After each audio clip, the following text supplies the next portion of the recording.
It started so small. At first, I didn't think much of it, just a quirk. Maybe a phase. After all, kids go through all sorts of changes as they grow. Right, that's what I told myself when I first saw her.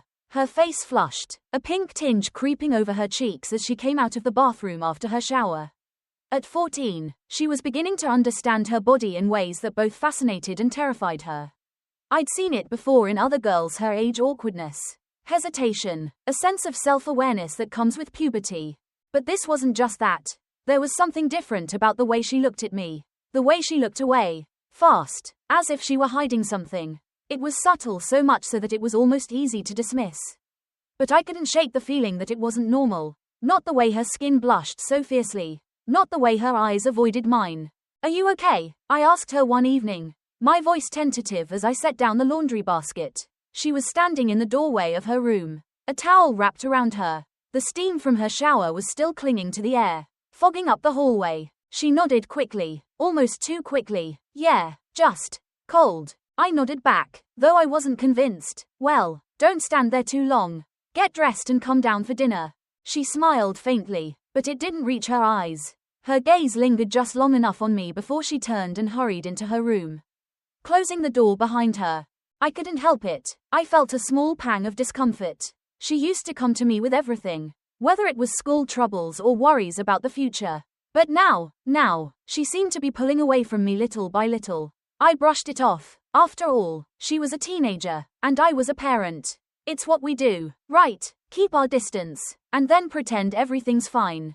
But the blushing continued. It wasn't just after showers anymore. It was like a shadow that followed her around. Whenever I walked into her room, I caught her eyes darting away, as if she had something to hide.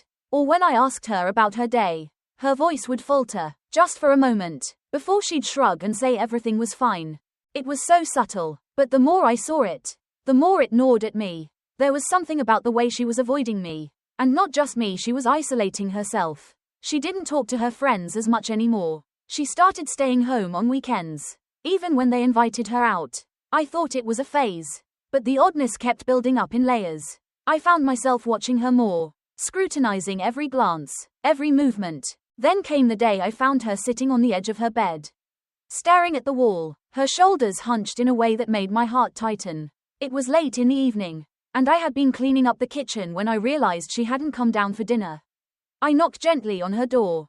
"Sweetheart, are you all right?" She didn't answer right away, but I could hear her shuffling around. The door cracked open a sliver, just enough for me to see her face. The same flush, the same unease. "I'm fine, Mom, just tired." I stared at her for a moment, waiting for her to look up at me. But she didn't. The air between us thickened, my heart pounding in my chest. There was a heaviness in the room, something I couldn't name, something that felt off. She finally turned her eyes toward me, but they were distant, as if she were miles away, even though she was standing right in front of me. "All right, if you're sure." I didn't push. "Dinner's on the table. Come down whenever." Her lips twitched into a brief, almost unreadable smile. "Okay." Then she shut the door, a little too quickly. I stood there for a moment, staring at the closed door, wondering how many times I had ignored her subtle signs. The signs of something deeper, something that wasn't just a phase, but something darker. I hadn't been blind to the changes in her, but I had always hoped I could pretend they were just normal growing pains. It wasn't until that evening, as I walked back to the kitchen, that I realized I couldn't pretend anymore. I had to figure out what was happening to her. I couldn't let it go any longer. I'll admit, I was nervous. I'd never been one to make a big deal out of things. I'd always told myself that parenting was about handling things with quiet strength, about knowing when to push and when to let go. But this was different. I couldn't shake the feeling that something wasn't right. Something was changing in her, and I didn't know how to help her. I made the appointment with Dr. Walker, the family physician. He'd been our doctor for years, ever since I moved to this small town with my daughter when she was just a toddler. I trusted him, and I trusted his judgment. The waiting room was quiet, almost too quiet. It was a typical doctor's office, sterile and devoid of warmth. My daughter, sitting next to me, was already flushed from the moment we walked in. She pulled her hoodie over her head and fiddled with the drawstrings, avoiding my gaze. "You're going to be fine, honey," I said, trying to sound reassuring, though my voice trembled slightly. She didn't respond. I didn't push it. When Dr. Walker finally called us in, I felt the knot in my stomach tighten. We sat in the cold examination room, my daughter fidgeting on the paper-covered bench. The doctor, a middle-aged man with kind eyes and a bit of a dad bod, smiled warmly when he entered, but I could sense the shift when his eyes fell on my daughter. "How's she doing, Mrs. Daniels?" he asked. He had always called me by my last name, a small sign of respect that I appreciated. I hesitated. I knew I couldn't just say everything was fine. "She's been having some issues lately. After her showers, she's been getting these blushes really intense, like she's embarrassed by something, and she's been withdrawing from her friends. She's just not herself." Dr. Walker nodded slowly, his expression turning thoughtful. I see. Well, these things are common during puberty, but I'll check her over, just to be sure." I watched as he examined her, checking her temperature, her blood pressure, and listening to her heart. My daughter remained stiff and uncomfortable, but she didn't say anything. Finally, Dr. Walker set down his stethoscope and sat across from us, looking at me over his glasses. "It could just be a phase, but given what you're describing, I'd like to run a few tests. Sometimes, things can manifest in subtle ways during puberty, emotional or even physical symptoms that mimic other issues." I nodded, but there was a sinking feeling in my chest. I didn't want to hear any more, but I needed to know. "Okay," I said, my voice barely a whisper. Dr. Walker glanced at my daughter, who had barely moved. "It's important to keep an open mind. I'll arrange for some tests, but don't panic just yet." I wasn't sure if it was the way he said it or the way he avoided looking at me that made my skin prickle. Something was wrong. I knew it, but what was it? The days that followed the doctor's visit were filled with a quiet unease that I couldn't shake. Dr. Walker had ordered a series of tests, but it wasn't the tests themselves that worried me, it was the way he'd spoken. The way his eyes avoided mine when he mentioned keeping an open mind. I kept telling myself I was overthinking it. After all, how many times had I read about parents who worried too much, jumping to conclusions over something that was, in the end, completely normal? But the more I observed my daughter, the more the feeling of dread crept in, settling in the pit of my stomach. The flush in her face after showers had become a near constant thing. I had even caught her sneaking glances at me through the corner of her eye, almost as if she were waiting for me to say something to call her out on whatever it was she was hiding. But every time I tried to ask, she would just shrug it off, or tell me everything was fine, just like before. Still, I couldn't ignore the growing distance between us. She had stopped telling me about her day, stopped sharing her little triumphs or frustrations. Instead, she kept to herself, retreating into her room the moment she got home. Her friends no longer came over like they used to, and if they did, it was only for a few hours before she'd beg them to leave. But there was one thing that stood out more than anything else: her eyes. I couldn't put my finger on it, but something in her gaze had changed. It was like there was a barrier between us now, one I hadn't built, but one she had created. I had seen this before when people were hiding something too painful to admit, too heavy to share. As the days stretched on, the anxiety in my chest grew. I tried to go about my daily routines, working from home, running errands, but all of it felt distant, almost dreamlike. I couldn't focus. The unease I felt when I looked at my daughter was consuming me. And then, one afternoon, the call came. The phone rang just after lunch. I'd been sitting in the living room, absent-mindedly flipping through a book I had no interest in. When I saw the caller ID, I felt a sharp, unexpected jolt in my chest. "Dr. Walker's office. Mrs. Daniels." Dr. Walker's voice was calm, almost too calm. "We've received the results from the tests. I'd like you to come in as soon as possible to discuss them." I felt the blood rush from my head. I could barely keep my grip on the phone. Is everything okay?" I asked, though I already knew the answer. "Let's just say it's important we talk in person," he replied, his tone neutral but somehow laden with something I couldn't place, something cold. I agreed to the appointment, my mind spinning in 100 different directions. When I hung up, my hands shook. I stood there for a moment, staring at the phone, and then looked toward the hallway where my daughter was. The sound of her music leaked through her bedroom door, something upbeat, something I didn't recognize. She hadn't come down for lunch. As usual, I felt a pang of guilt for not forcing her to eat with me, for letting her drift further and further into herself. But there was something else in me now, something I couldn't ignore. I needed to know what was happening to her. Dr. Walker's office felt even colder this time. The sterile smell of disinfectant hit me as soon as I walked in. The fluorescent lights overhead buzzing faintly. I sat in the same waiting room. But this time, the silence was suffocating. I wasn't alone, but it felt like I was. Each minute that passed stretched into eternity, and I couldn't stop replaying the conversation I'd had with Dr. Walker in my head. Finally, I was called in. My hands were clammy as I followed the nurse down the hallway and into the small examination room where I had sat not long ago. Dr. Walker was already waiting, his glasses perched low on his nose as he flipped through a file on his desk. He looked up as I entered, his eyes betraying the heaviness of the moment. "Mrs. Daniels, I've gone through your daughter's test results in detail," he began, his voice low and measured. "I'm afraid there's something serious we need to discuss." I could feel the room constricting around me. My mind raced to find an explanation for what I was about to hear. "Your daughter, well, she has a condition, something that I believe she's been trying to cope with on her own. It's very personal, and it may be difficult for her to talk about, but it's important that we address it. For her well-being." I blinked, trying to process his words. "What kind of condition?" I asked, my voice barely above a whisper. Dr. Walker hesitated, his eyes flicking toward the door, as if making sure no one could overhear.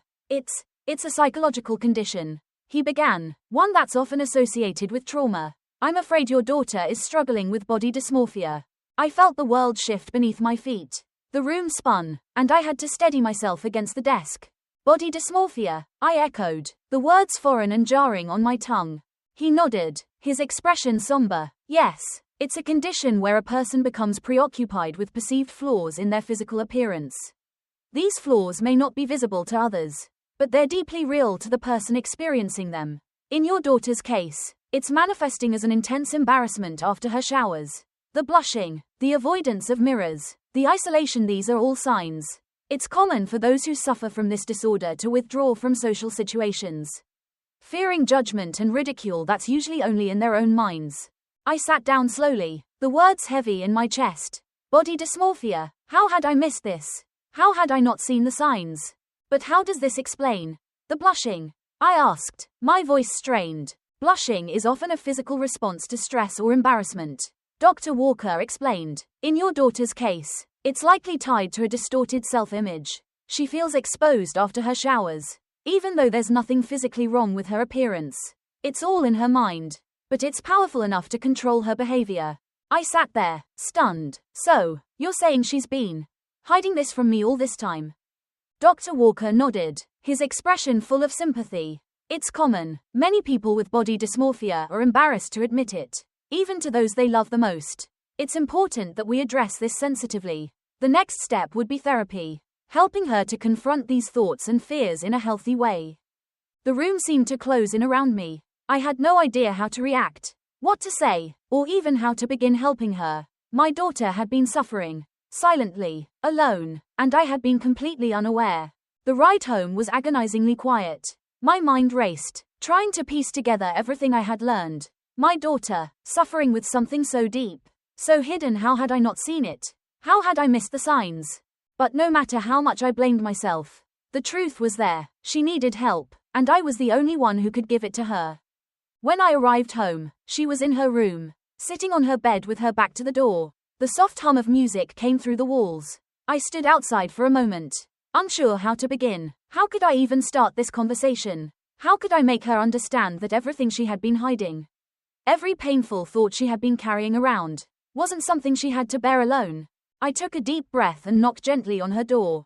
"Honey, can we talk?" She didn't respond at first, but I heard her shuffle on the other side. Then the door slowly creaked open. Her eyes were red, her face blotchy, as if she had been crying. I stepped inside, my heart heavy with the weight of everything I had learned. I knew I couldn't fix this in a single conversation, but I had to try. For her. "You don't have to hide from me," I said softly, my voice breaking. "I know what you've been going through, and we're going to get through it together."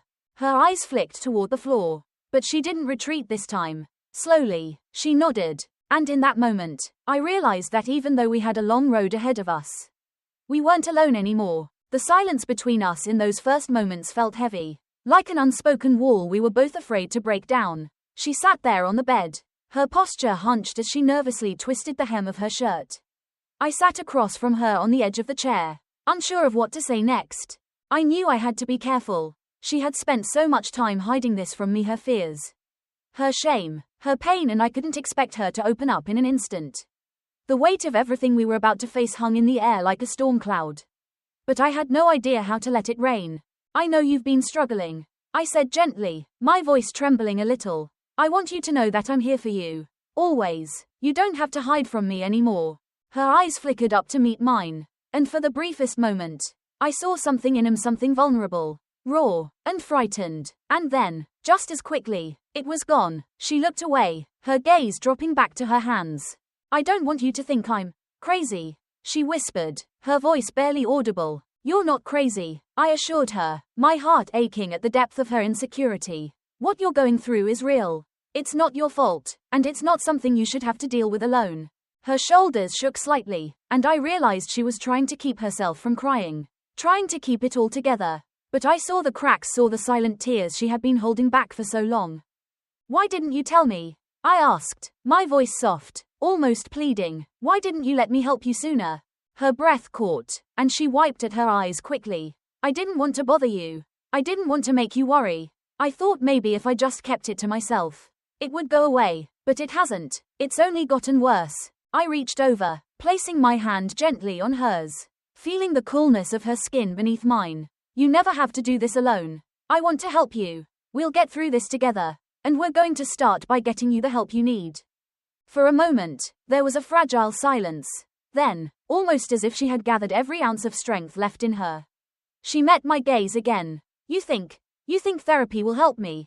I nodded, trying to offer her a reassuring smile. I do, and I know it's not going to be easy, but it's the first step. It's the best thing we can do for you right now. She swallowed hard, her lips trembling as if she were about to say something else. But then she bit her lip and nodded. Okay, she said quietly, her voice barely a whisper. I'll try. Over the next few weeks, we took those first few shaky steps toward healing. I found a therapist who specialized in body dysmorphia. It was a relief to know we were taking action.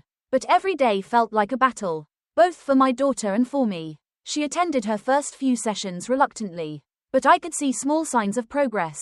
Each time we left the office, she seemed a little less tense, her shoulders a little less hunched. But I knew this was just the beginning. The road ahead was going to be long, and I had no illusion that it would be easy.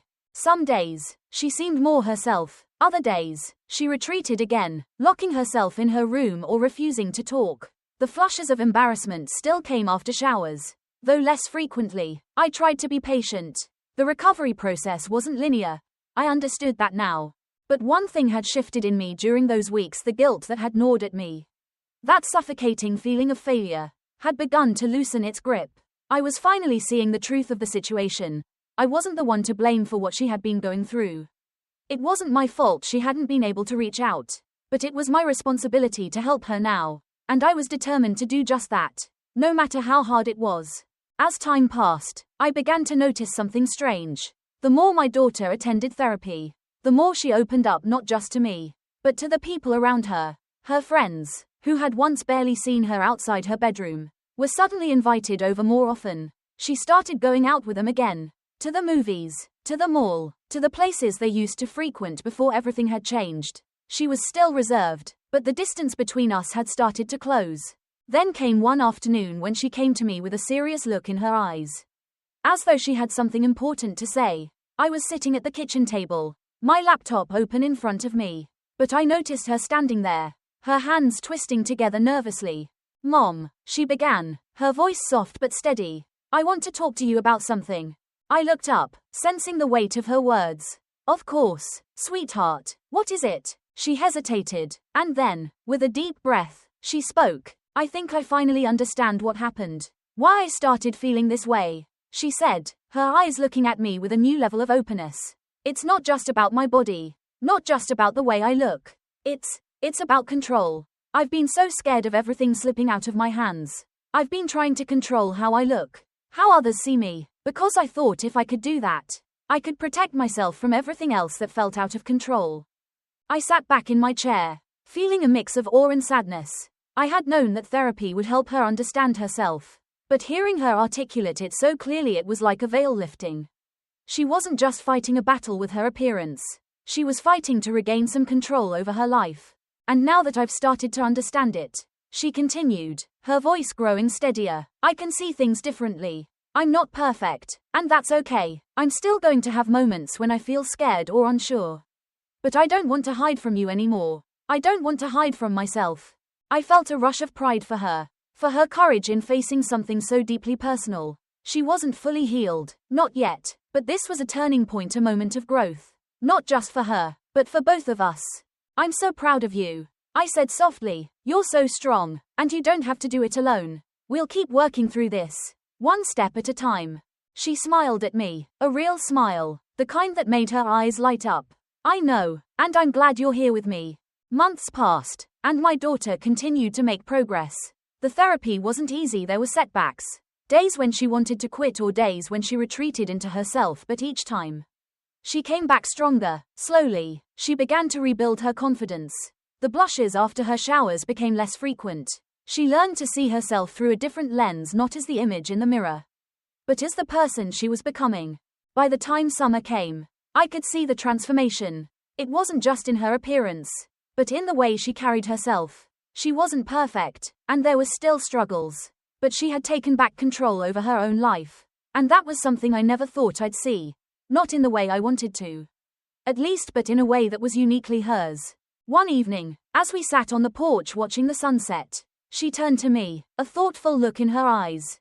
Thanks, Mom, she said, her voice soft but full of meaning, for not giving up on me, for always being there. I smiled, my heart swelling with emotion. I'll always be here for you, sweetheart, no matter what.